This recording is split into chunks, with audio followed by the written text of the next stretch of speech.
Hola, bienvenidos a otro capítulo de Aprendiendo con Mr. López. Estamos en el capítulo 11 de nuestro libro de Marine Electronics, de electrónica marina, y hoy vamos a hablar de los cables coaxiales y cómo cohabitan los cables coaxiales con los cables de datos, con los cables de corriente directa, con los cables de corriente alterna, con los cables de bonding system en un bote tradicional.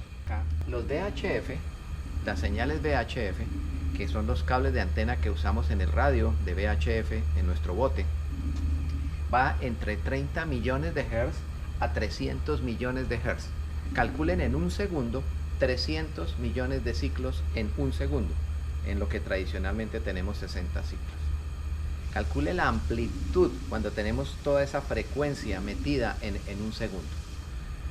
Y calcule si yo tengo ultra HF, que es entre 300 millones a 3 gigas de frecuencia en un segundo.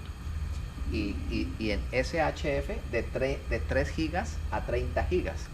Y en EHF de 30 gigas a 300 gigas de frecuencia en un segundo. Esos son unos números que no nos caben en la cabeza. Vamos a hablar de las resistencias, las impedancias de los cables coaxiales. Se consiguen en dos, en 50 ohms y en 75 ohms. Los más comunes para aplicaciones marinas son de 50 ohms, con una impedancia de 50 ohms, con una resistencia de 50 ohms.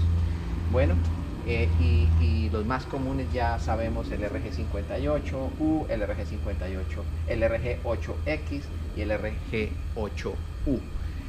Con diámetros externos de 316, de 1/4 y de 1332, con un conductor interno calibre número 20 AWG, calibre 16 para el RG8 y calibre 13 para el RG8U, y con unas impedancias de 50, 52 para el RG8U.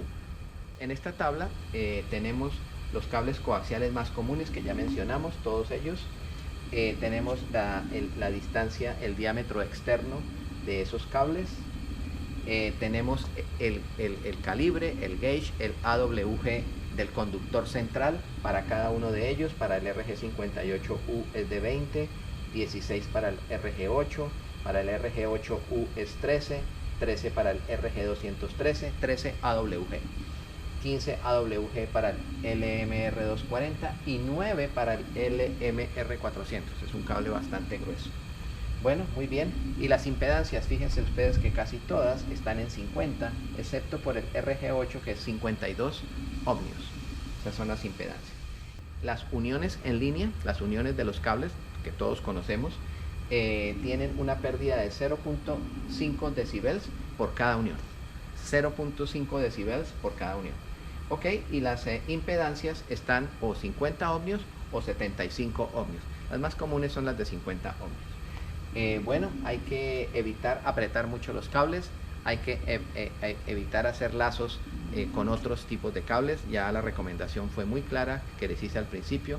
Vamos a poner los cables coaxiales en un tubo de PVC separados de los otros cables.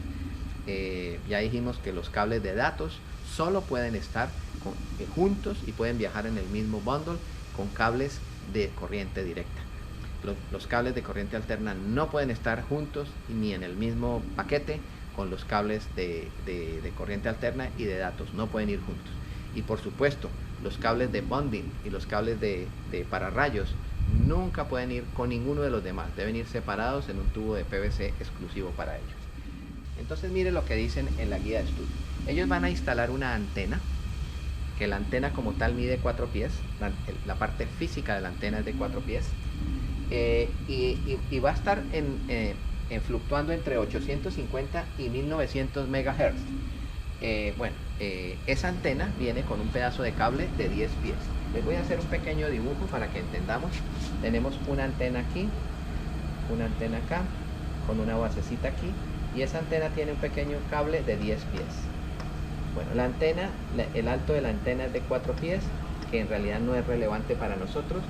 Y luego viene el teléfono celular, está aquí, llamémoslo así, y hay otro cable para unir aquí con una unión de otros 20 pies.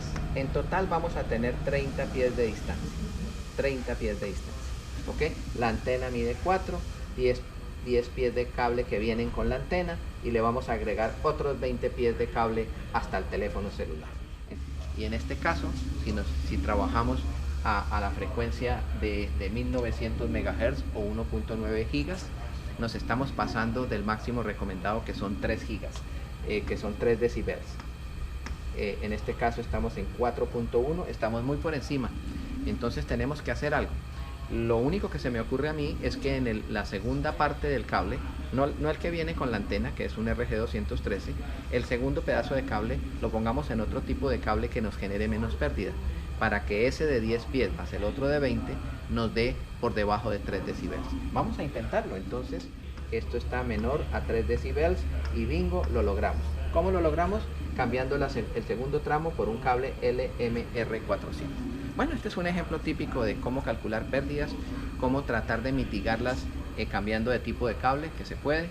Y así es que vamos a jugar cuando calculemos, cuando diseñemos los cables coaxiales para instalaciones en nuestros equipos electrónicos, en nuestras instalaciones electrónicas de acuerdo con las especificaciones NMEA 2000.